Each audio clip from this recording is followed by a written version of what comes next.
Hope you all are staying safe. Today we are going to discuss the impact on 457 and 482 visa holders during Covid-19 and prediction on migration planning level for financial year 2021. If you look at the mandatory visa condition 8607 on those TSS visa holders, requires them to work only in their nominated occupation for their sponsored employer or for an associate entity.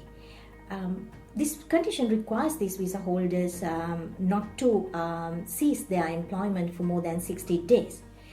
Currently, there are about 139,000 temporary skill visa holders in Australia, and by now we know most of them have lost their job or have stood down or have had their working hours reduced.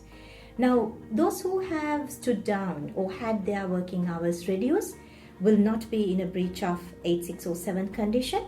However, the 60 days rule applies for those who have laid off, which means they have only 60 days to find a new business to sponsor them.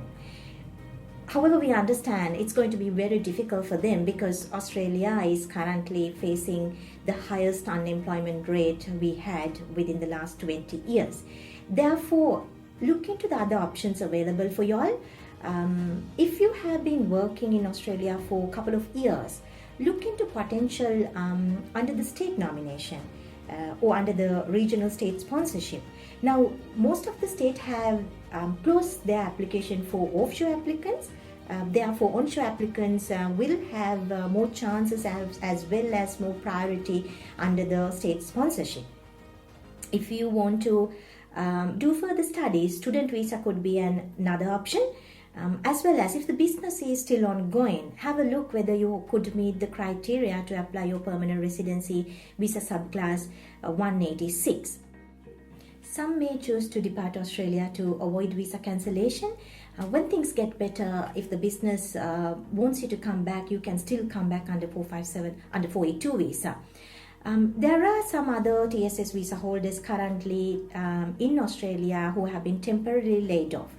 Under the migration law policy, temporary layoff may consider as a breach of 8607 visa condition. However, if the department has been notified accordingly and in a timely manner, there's a possibility to avoid your visa cancellation. Well, it will be very unreal to cancel someone's visa during this extreme difficult time.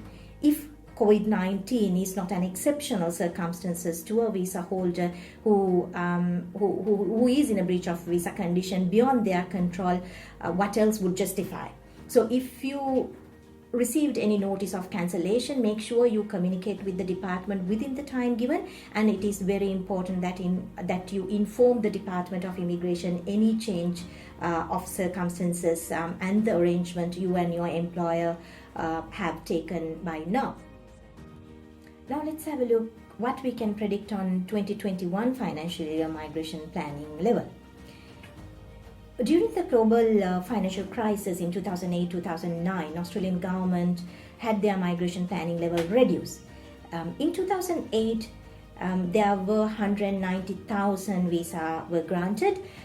Compared to 2008, in 2010, there were about 168,700 visa was granted. So we can see a cut down, but it was not very harsh. In 2021, migration planning level will be reduced. The government will reduce their migration plan. We hope the government will have the same approach they had in 2010, and we hope that cut down will not be very drastic. These 457 and 482 visa holders are serving Australia's skill shortage, and they are largely contributing to the Australian economy. Therefore, we really hope that the government will come up with some certainty for these visa holders, and time to time we are hoping to update you on. Stay home everyone and stay safe.